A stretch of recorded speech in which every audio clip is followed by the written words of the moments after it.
Good morning, welcome to day 14. Artie has joined us today and she's lying on the mat, aren't you? Enjoying the sun for the last couple of days. Right, okay, let's get cracking. That's enough about Artie. So we're going to start in downward facing dog today. So let's go onto our fronts. I need to face this direction and we need to roll you over because you're a little downward facing dog. And we're going to tuck our toes underneath. Make sure, Artie, go on the mat. Here you go, go back. Right, okay, so we're going to have our toes tucked under, our feet, our hands out in front of our shoulders. I'm going to lift up and press up and back with our hips, and our chest is going to go towards our thighs, okay? So getting a nice stretch down the back of our hamstrings. This will help us with our long leg, low heel in the saddle, help us get those heels pushed down. I'm going to go ahead, I'm going to lift our right leg up to the sky, open up our hip.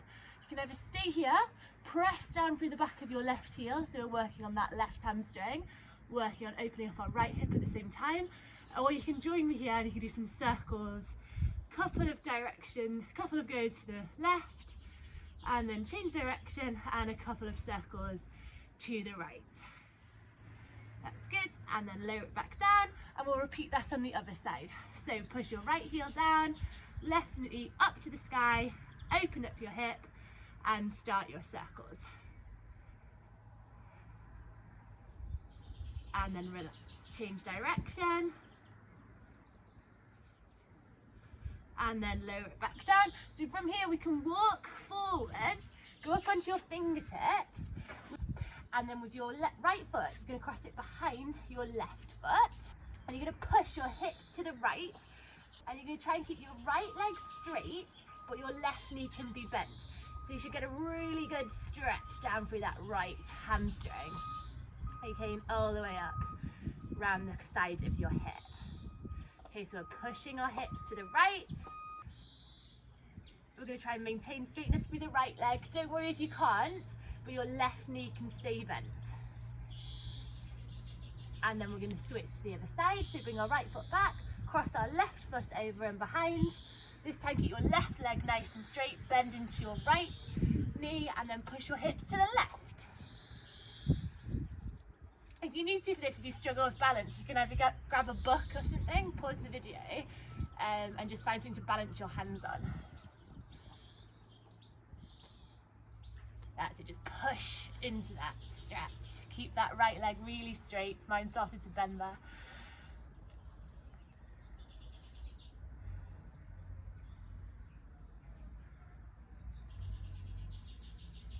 That's it, really good. Try to sink that heart forward as well. And then go back to centre and slowly start to rise up. Okay, what we're going to do now is a little bit of balance work. So I want your feet together in the middle of your mat, pelvis nice and straight, not tilted, so you want to get nice straightness, nice alignment. This is a good one to help you with your balance. So with all this, you can put your hands wherever you want to. They can go out to the side to help with balance, or they can go on your hips, but what you're going to do is find a focal point. So whatever you can find in front of you, just keep looking at it.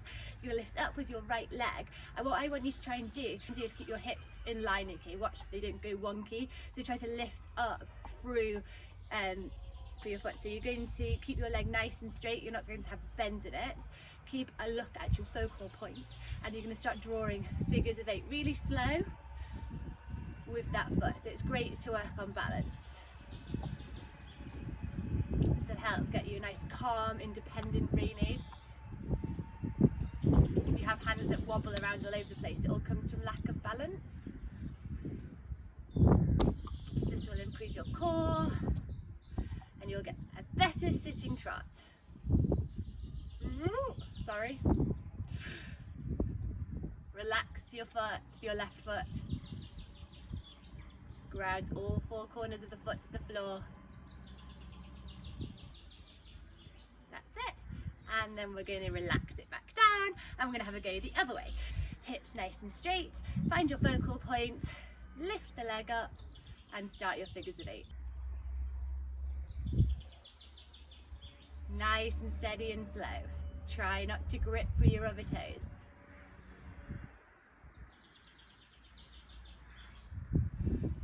That's it, keep breathing.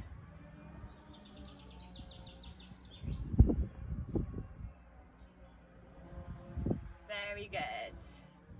And relax it back down.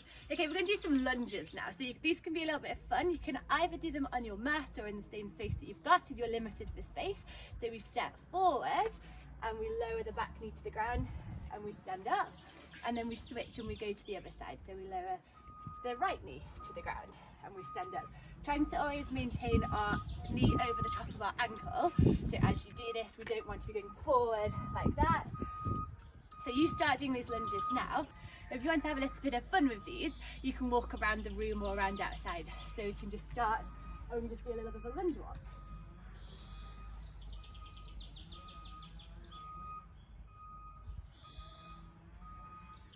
And we can walk around. So just keep going in your lunge walk.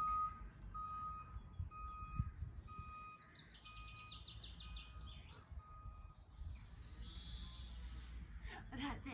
We just keep lunging all the way around. You're outside, or you're in the bedroom. That's it. Good. And then we'll go back to our mat. My feet are all wet now because the grass has got a bit of dew on. Dry them off before I go onto the mat. Right, so we're going to go down now onto our forearm. We're going to do a bit of a forearm plank.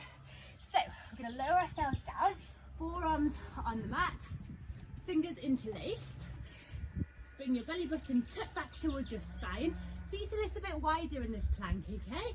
And you're going to lift up, press your hips up towards the sky, draw your belly button in towards your spine, and then what you're going to do is both ankles drop to the left, back to centre, both ankles to the right, back to centre, okay? Keep working through that. Belly button tucked in.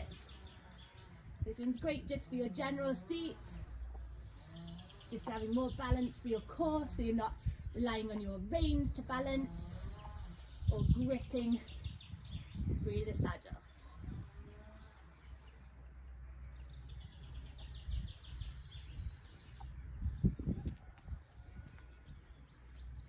One more each side. And then slowly lower down onto your belly, hips stay grounded, feet pushed in to the floor, hands at your side, press up, heart forward, a little bit of a stretch for your back.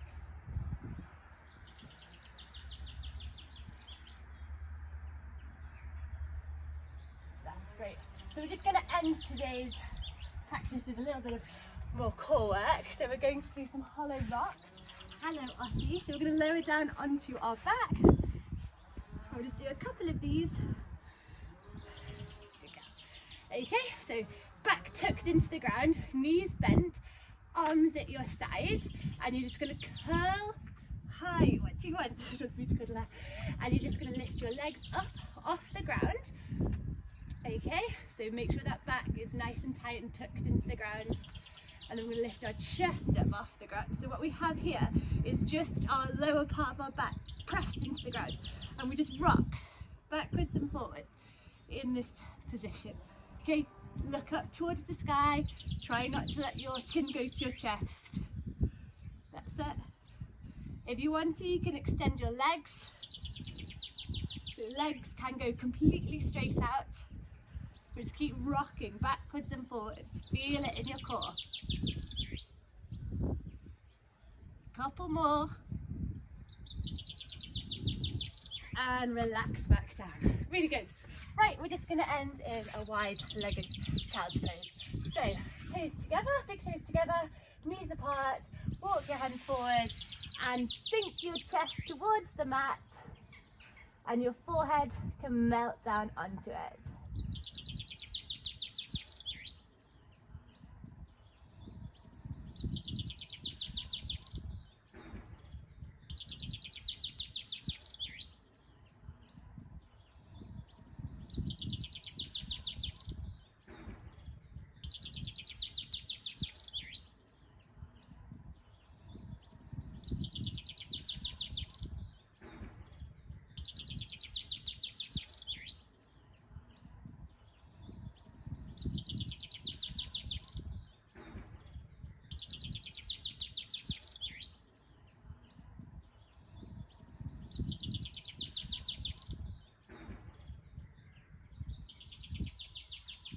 Really good. Well done. So that's it for today. I look forward to seeing you tomorrow for the final day. So thank you very much, and I'll see you tomorrow. Bye.